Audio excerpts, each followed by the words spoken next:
We're going to continue our study of fossils. I told you this was going to be kind of a two-part study. And the good news for those of you that haven't been in here while we've gone over this study, there's a little bit of review, but this almost stands alone. It's not synergistic with what we had looked at last week in regards to fossils. So this week, we're looking at something very cool. And some of you actually may be aware, may have studied in this. If fossils actually interest you or dinosaurs interest you, then this is probably something you've looked into. But if you haven't, this is really cool stuff. At least it's cool to me. I know that's subjective. You may think, when are we going to get to living stuff? I'm tired of all these rocks and bones. But this is important, at least, especially when it comes to dating and really what challenges the conventional paradigm is that one of the things we're going to look at today with some samples from dinosaur remains. So last week we had talked about the geologic column and how things are dated in sedimentary layers, those strata that we've been talking about for many weeks now. Finding these fossils within the strata is really how they age everything. So the bottom layers have to be older than the top layers. And in a sense, that's correct. I mean, that makes sense, right? That first layer got there before the layer on top of it. That makes sense.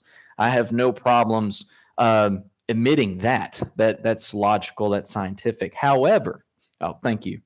However, the difference is how much time did it take for the layer on top of the bottom one and then the layer on top and then the layer on top? That's where the dispute really is.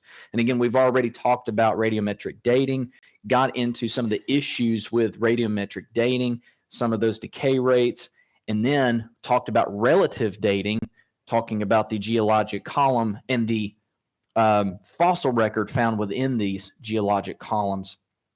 In dating each of these stratas. So what we're going to get into today is actually looking a little deeper into the fossils themselves and what they have to say. So we're going to play a little bit of this video. And for those of you who are new, the film that we've been supplementing in this class is called Is Genesis History? And I highly recommend that you go and watch it yourself because I've watched it probably an untold amount of times, and every time I watch it, there's something I pick up on every single time. I end up researching it in depth, and it just opens a whole new section I didn't even know about to really explore. So if you're interested in this stuff, that's a great place to start because they really rely on a lot of experts in this field.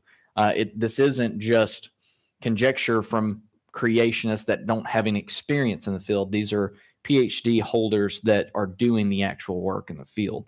So they have some credibility. But you can go ahead and start that video. Wouldn't it be obvious?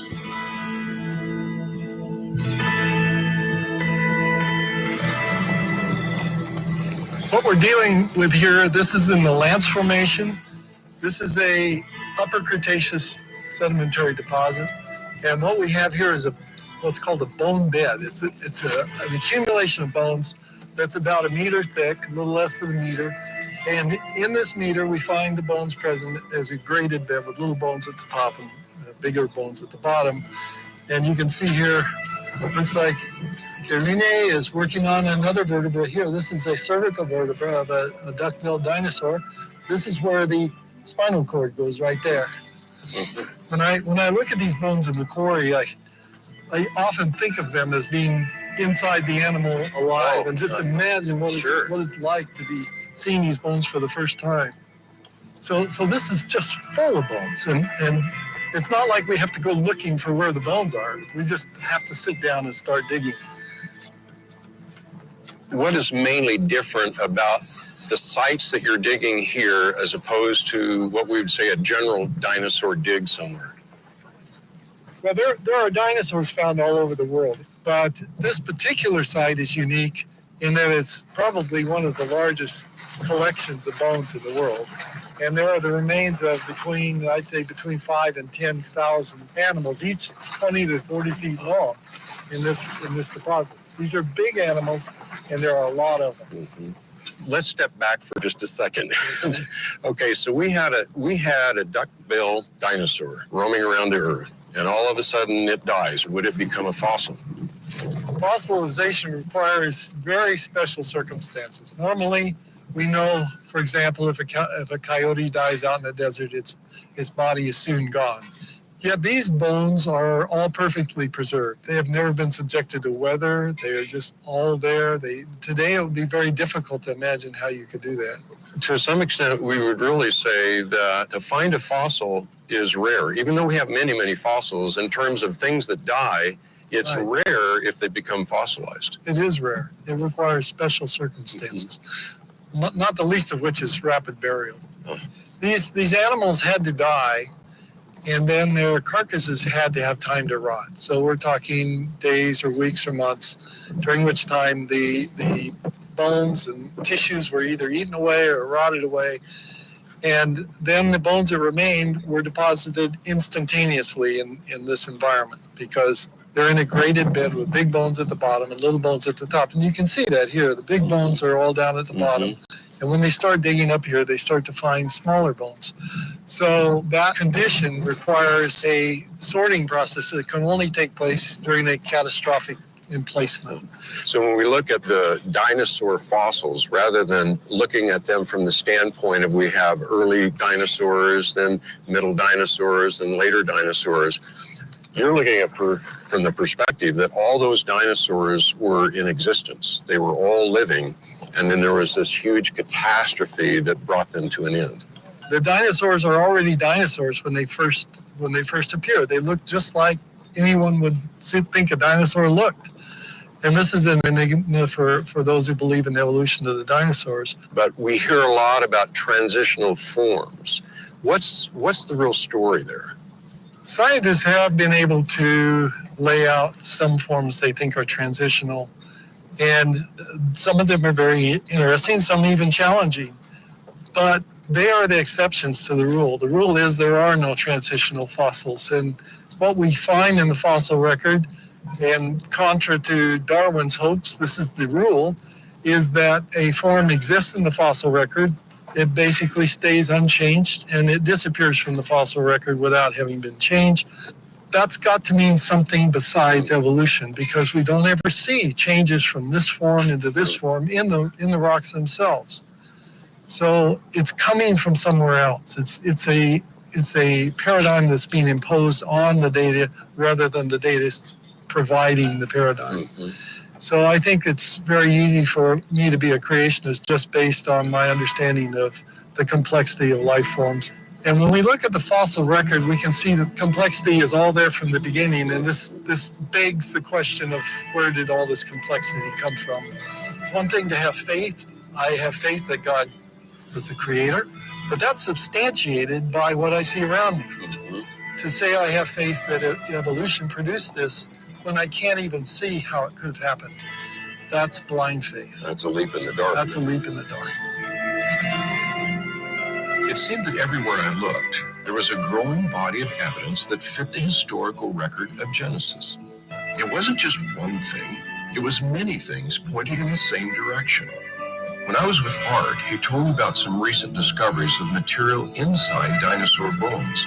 So I traveled to a lab in Arizona to talk to a scientist who was doing some of that research himself.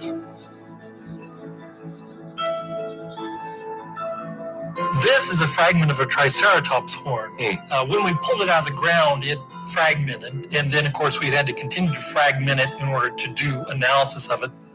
In 2012, the Creation Research Society sponsored Mark Armitage and I to go to the Hell Creek Formation in Montana, which is a very popular place for finding dinosaur bones. And we instead dug out a almost 4-foot-long Triceratops brow horn.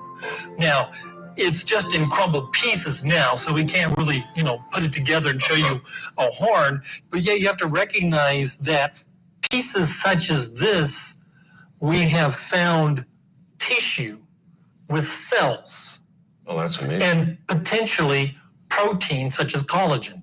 It's so difficult to understand how you could have this material still in a dinosaur fossil that is supposed to be 65, 75, 80 million years of age, because tissue, cells, proteins break down.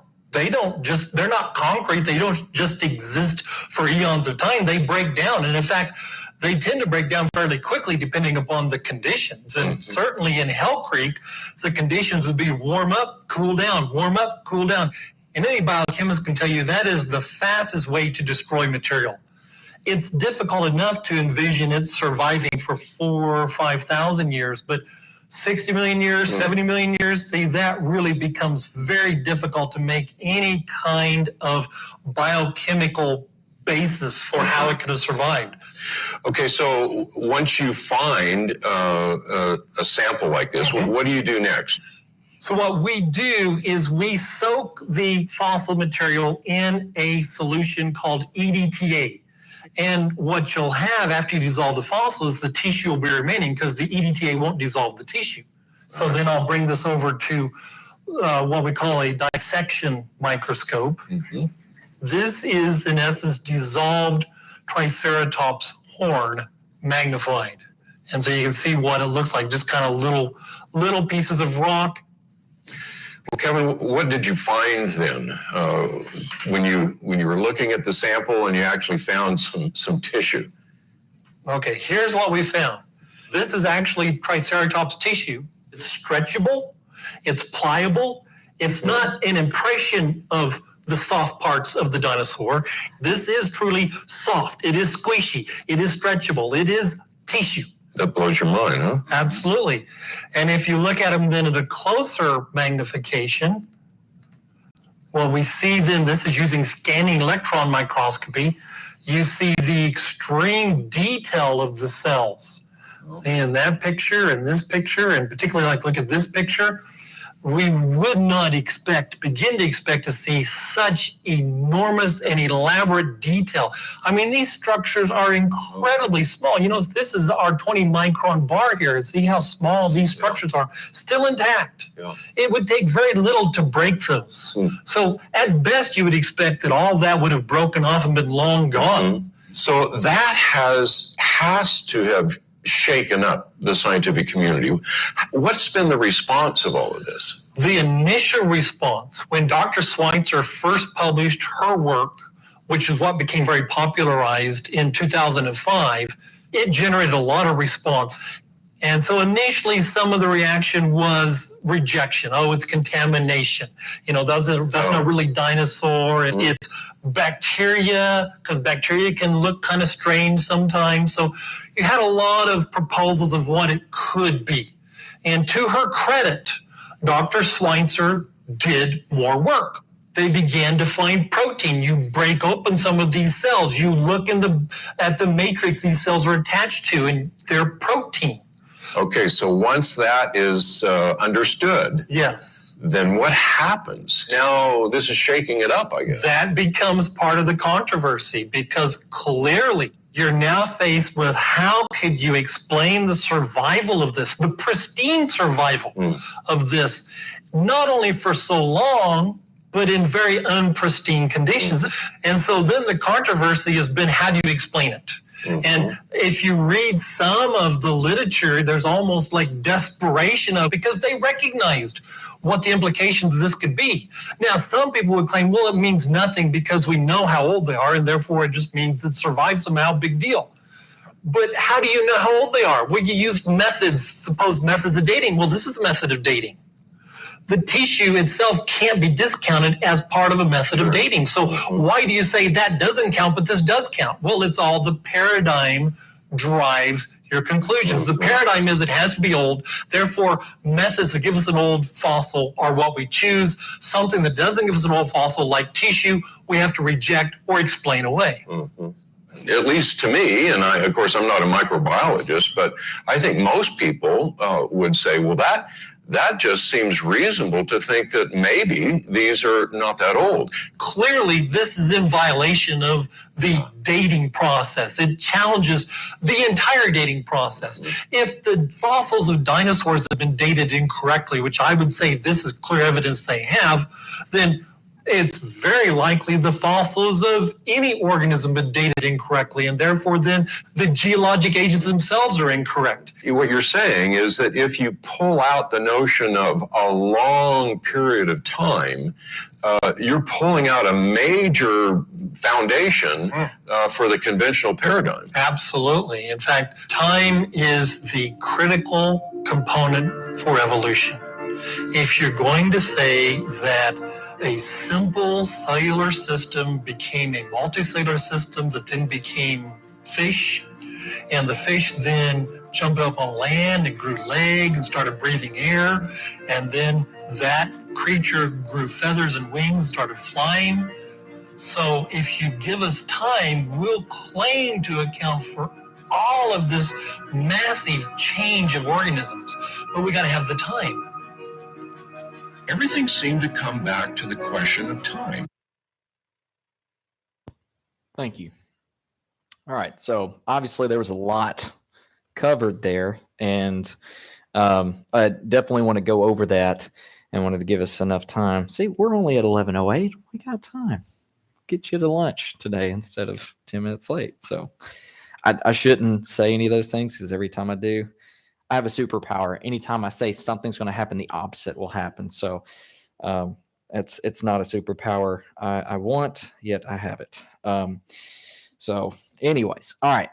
It's talking about time, kind of going back to the first section, because there were really two sections. There were two experts that were talking to us about different things. One was at that bone bed in Montana about the duck-billed dinosaurs. Now, that actually, I don't think it was quite, and it may have actually said it. Let me go here at least. So they were at the Hansen Ranch there, and they had upwards of 10,000 to potentially 25,000 large animals within this area. So again, when he said this is a unique area that really holds some of the most fossilized animals, I mean, he wasn't kidding. I mean, this is a very large amount of these large dinosaurs that were buried and fossilized in this one kind of central location. So what they were talking about, I mean, a meter thick's not that thick. It's not that far underground. And they were finding these fossils. And again, when we had talked about the fossilization process last week, we talked about a couple of different variations of fossilization. They were really going through what would be petrification or permineralization. We had talked about that, where those minerals come in and actually replace that bone. And so what you're seeing isn't actual bone material. You're actually seeing the mineralized version of that bone to that detail. So over time, and in the right conditions, something can be fossilized. When you think about it, though, and I know that we made this point last week, that it's rare. Even though we have a lot of fossils, it's rare that things become fossilized. We don't go out anytime we dig anywhere for whatever reason, and I don't want to, there's a lot of country folks out here that could dig for a lot of different reasons. How many have run into fossils? Have you ever been digging up, a pond or something, dug up any fossils? No? Well, there's been cows that have died. You know that there have been coyotes. There have been a lot of different animals that have just died. Why don't we find them? It's because it takes very specific circumstances for those things to become fossilized. And one of those things that he had actually talked about was really rapid burial, to actually preserve those bodies where they lay so that permineralization can actually occur. So again, that's not a small thing to overlook, because again, when we look at the Genesis paradigm, when we looked at what potential cause this could have been, we're really looking at the flood. The flood answers quite well what we're seeing here with the data. You see all these strata layers as those waves are coming up, as the ocean's getting pushed onto land, more and more of those sedimentary layers are getting laid down. More and more animals are dying. they are now in a situation where they can be fossilized. That's not a small thing to overlook. So, like I said, when we look at the fossil record, again, like I said, we looked at kind of this analogy in this figure last week. We see all these different layers, and each color represents a different time period, all the way from around 250 million years up to 65 million years. So you got quite a span of time represented in this. However, that first doctor, that paleontologist that we talked to at the Hansen Ranch, I say we watched them talk. I wasn't there. You weren't there. You know what I mean? What's interesting is when you look through these layers, you're not seeing transitional forms. And I know that I'd actually read a letter last week, and I don't have it pulled up now, from someone that readily admitted, I can't say that they're transitional forms because none just really exist that I can point to tell you that they exist. When we look at the fossils within these different time periods, the Thoracic, Jurassic, Cretaceous layers, those, again, first, they show up as dinosaurs. That's a key point to remember. They're already complex animals that way, and they stay that way from different time periods. There are different fossils of the same animal, like you see a T-Rex or a Triceratops, little velociraptor down there. Those things are staying the same through different time periods. That's interesting. That's not necessarily the evolution we would expect to see if things are changing over time in millions of years. So again, those are things to keep in mind as we're looking at the fossil record. But really, I'm sure what you want to get to and what I want to get to is this tissue that's being found in fossilized remains of dinosaurs. How many have actually heard of dinosaur tissue before today? So a few of you have actually seen this and heard about it. In 2005, Mary Schweitzer, the paleontologist from, I think, it's North Carolina State, she was the one that actually really spearheaded this particular study. Because, and really what she had actually said in an interview, and I'm paraphrasing here, is that why look for something we didn't think existed? If all these things have fossilized and were permineralized, meaning that everything has now just turned into mineral, why would we look for tissue? There was an assumption made there. She broke something open and found something really, really interesting that actually shook up that entire community. And I want to read you just a snippet from livescience.com that actually interviewed her. And I just want to read this because this kind of gives you a snapshot of what the scientific community really thought at the time, because this was a huge problem. This now is a huge hurdle to get over and try to explain, because it flies in the face of 65 to 250 million year time spans. So the research headed by Mary Schweitzer, a molecular paleontologist from North Carolina State, explains, and they have an explanation for why this occurs, and we're going to cover that today. I don't want to leave you hanging. But, in quote, what we found was unusual because it is still soft and still transparent, still flexible, Schweitzer said. Let me get down here. The find was also controversial because scientists had thought proteins that make up soft tissue should degrade in less than 1 million years.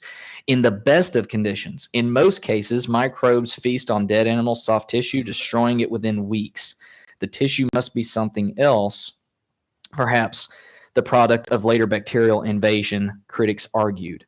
So again, you had people within that community coming after her research. They said, this can't be the case. This is just a snapshot of what that tissue was. You actually got to see it being stretched. This was not rock in any form.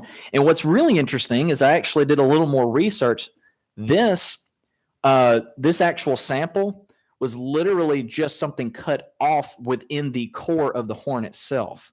This was not something that was dissolved with EDTA, which was, if all of you want to know, ethylene diamine tetraacetic acid. I don't know if anybody's really heard of EDTA.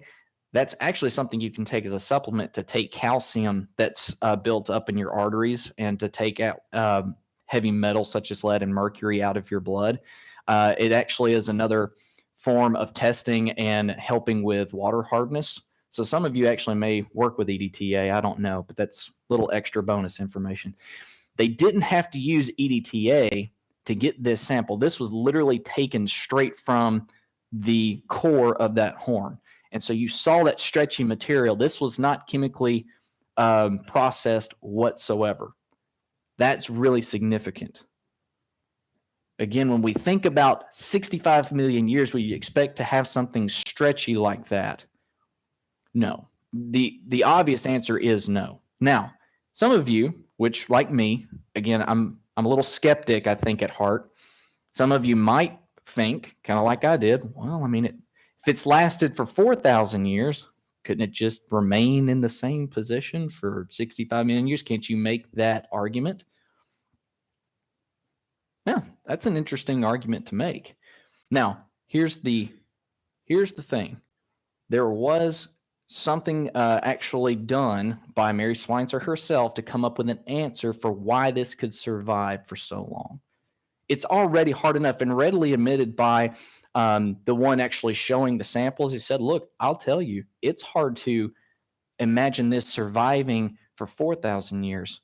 It's incomprehensible to see it lasting for 65 million years, which is really the last time. That's the earliest dinosaur we have closest to us. We have stuff going back to 250 million years if we're going by the conventional timetables.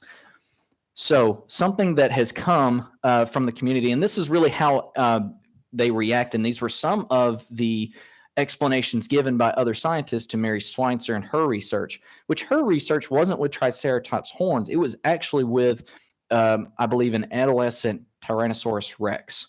She found blood vessels. She found tissue. I mean, she found a lot of different things.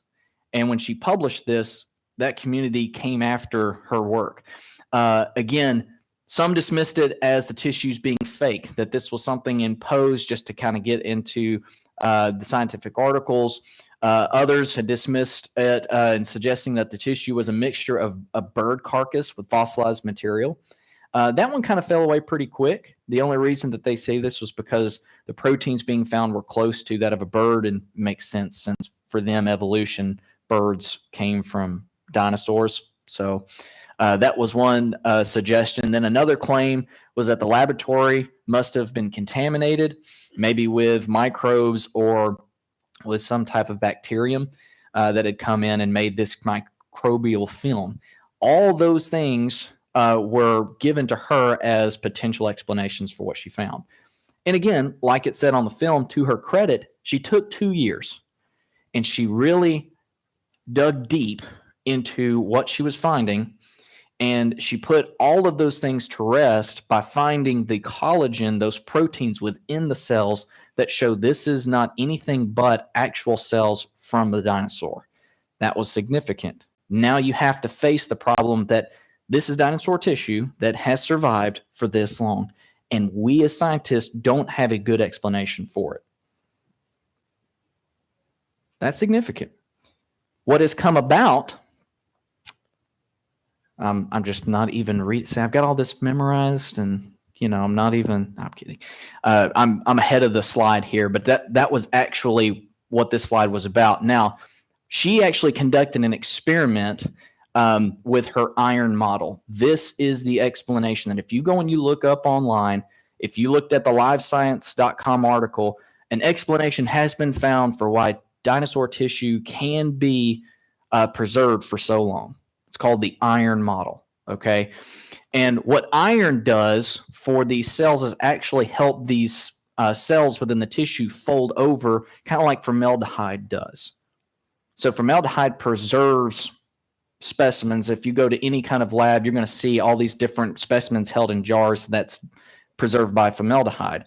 Iron does something similar, and that is their explanation for why this could survive for so long. The iron coming from the hemoglobin in the blood cells. All of us have those red blood cells, hemoglobin, have iron. That's that red portion, that's that red coloring, helps us have oxygen carrying it from, the air to our lungs, all that good stuff.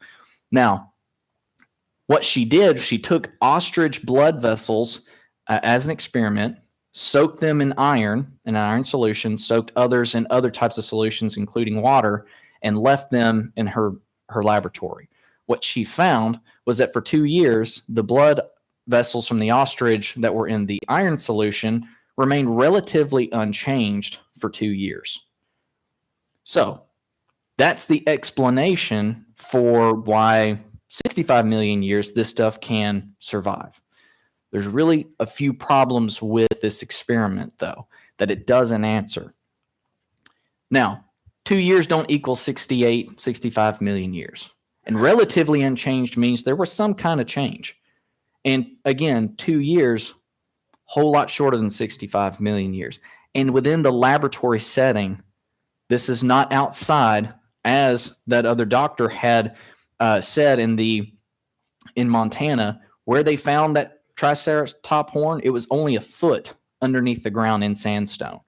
When they actually dug that horn up, it had water running underneath it. It was already starting to really degrade on one side.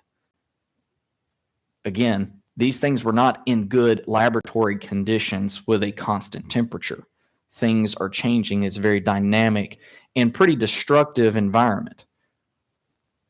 That's one thing to keep in mind. The other thing that's really interesting is that the researchers that did this had to physically disrupt the red blood cells to actually release the iron in the hemoglobin.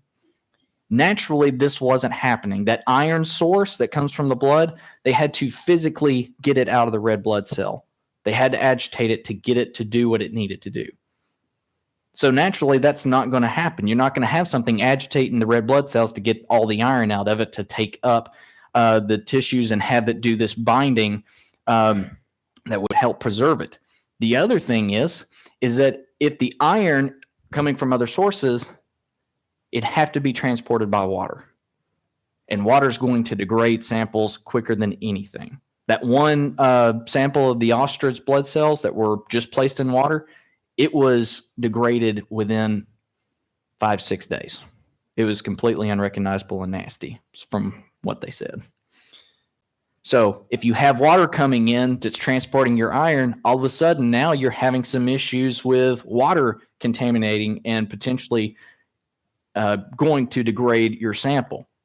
The other thing is, if that all worked somehow, some way, this does not account for the ground radiation that would defeat any of those preservation conditions exposed for 65 million years. There are low levels to, how many ever levels, moderate levels of ground radiation that would degrade all of these things, regardless of how much iron was in the sample. There's nothing to account for that in any of these studies. That's really interesting to point out. Also, little bonus piece. Okay, it's 5 minutes. Okay, it's like, man, how did that happen? Okay, piece of bonus material for you here too is that in this experiment and when this binding occurs with the iron, there are amino acids within the proteins that change chemically. Their footprint actually change. And that's something you can note. The amino acids that were left behind in a lot of these actual found samples had no chemical altering that would suggest that iron binding chemical reaction. So you have all these amino acids that are undisturbed, unchemically bound. You have water coming in underneath some of these samples that are only a foot under the ground so they can experience those changes in temperatures. All the evidence, if you take it for what we have right now, and you place your two options of what you can say best fits the data, again, try to look at it as objectively as possible. It fits better the flood paradigm. It just does. If you're stuck in the middle and you give both an equal chance, let me put it that way. Because really, when you think about what these scientists are doing, and I know I've established this before, and this film establishes it over and over, it seems, this is the only option for them. This is it. God doesn't exist. That's make-believe. That's myth. We have to come up with an answer for our worldview because it's really the only explanation we have rooted in science. That's their view. However, if you actually back up a little bit, expand your perception, and give both equal footing, we're starting to see a lot of this evidence is heavily going towards a global flood, which is found in our Genesis example and historical documentation. So again, I know that kind of gets technical and is not as flashy as other things, but that's really significant because again, now all of a sudden, certain pieces of data get overlooked and ignored because it doesn't fit a paradigm. That's not scientific. Right at the end of this section today, you heard the paleontologist talk about, or that microbiologist rather, he said, why is this getting thrown out as a non-dating method? This can't be thrown out. Why would it be thrown out? Scientifically speaking, that's scientific, or that is significant data. Well, it's not significant if it starts degrading your belief system. So again, those are the things that we combat as humans because, look, we all have biases. We all have things we want to try to prove. And I don't want to be too hard on scientists, but at the same time, they're making it hard on themselves because a lot of these things start to contradict and go opposite directions, and it's really hard to reconcile when we look at it in depth. And I'm so thankful for these experts in their fields that's doing this work, getting down into the real depths of what can be found scientifically right now. Because again, we're not paleontologists. We're not people that go out and do all of this, but they're going and getting that data, giving it to us so that we can have a bolstered faith in what we believe. And that, again, we have good reason, scientific reason, to believe that Genesis is truly a historical document, and we can have faith in that instead of relying in blind faith on assumptions that, at best, are a little sketchy at times. It is 11:29. This is amazing. I'm going to stop here. We're going to stop. I don't think yeah, that was the last slide. See, woo. All right. Are there any comments or questions? We've got like 30 seconds for it. All right, say the prayer. Yeah, no, go for it. I missed last week, so if you got this last week, I apologize. No. When we talk about finding dinosaurs in all of these different layers, Mm-hmm. were there other animals that lived along with the dinosaurs that could have fallen in these layers? Like, does anybody find any other bones besides dinosaurs in these layers? We just don't talk about it because does that make their argument fall apart? Because if they found like this random coyote in the midst of all these dinosaurs, did random coyotes just live 65 million years ago? Or Right. some like morphed, like super saber coyote or something? So yeah, I'm sure there was a dinosaur version of the coyote or something like that. I mean, it's probably a wolf. But to answer your question, what we have in the fossil record is a lot of marine life at the bottom. So a lot of it is different versions of marine life through these layers until you get to terrestrial beings, which a lot of dinosaurs, and there are mammals. There are other things that are not reptilian in nature. At least that's what's been determined. Now, there was a question, and I forget who asked it, and they said this may be a dumb question. It was a really good question, actually, and I want to address it just for those of you that might have thought about this. Well, if humans and dinosaurs live together, why are we seeing human fossilization remains with dinosaur remains? The only human remains that we see fossilized is right at the very tip top.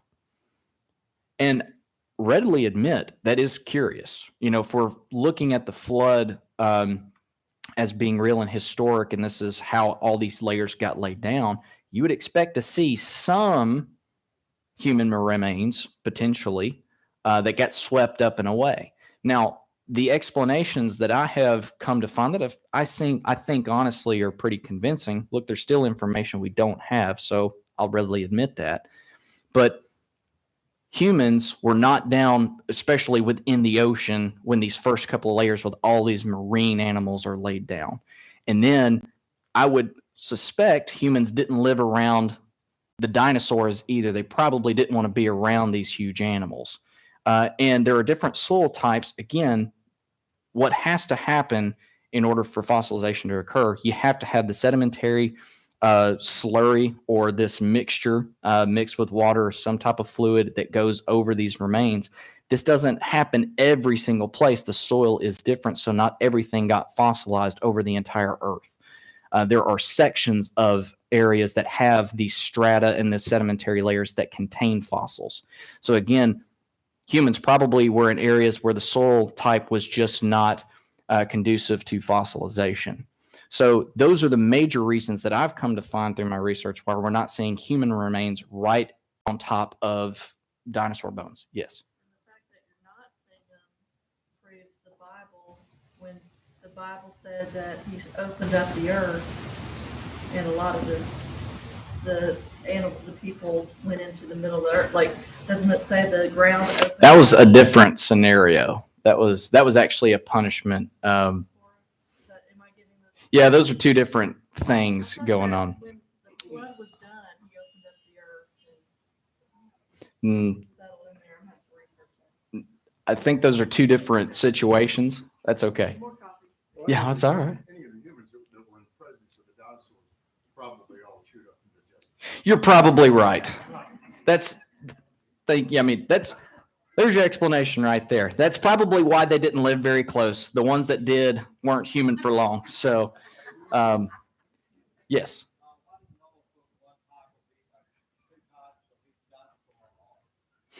That's a great question.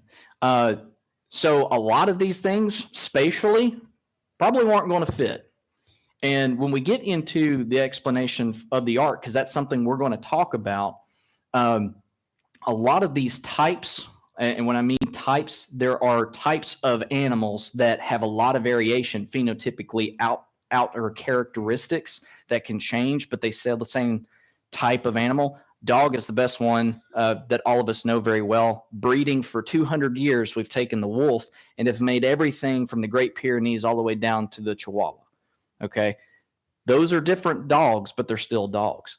So the arc spatially needed things that are going to fit on the arc. And a lot of these animals were so big, weren't room for them. Now, we still do have some dinosaur type like animals. Alligators, I would say, are probably a type of alligator. There's some fish out there that are very much like dinosaurs. The alligator gar and the bowfin. If you're interested, go look those up. Those are cool fish. I've caught one of them. But spatial reasoning for that is probably why the dinosaurs, and probably because those things were, it seems at least from the data that we have, maybe aggressive. You know, it'd have been kind of hard to contain a T-Rex. If it wanted something, it's probably going to take it. Yeah, something like that, you know.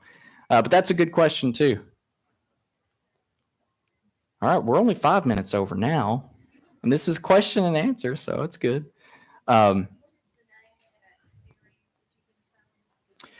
Is Genesis history.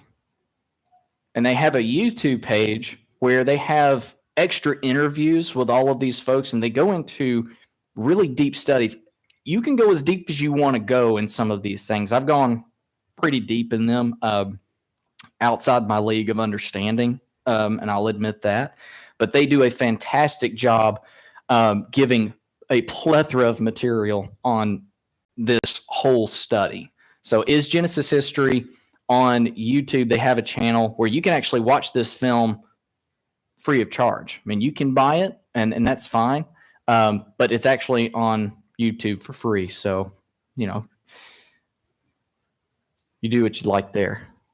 Yes. One question about researchers, Mhm. scientists, like in America, we know what we study here, what we study, and we dig where we dig here in our country, Montana, whatever.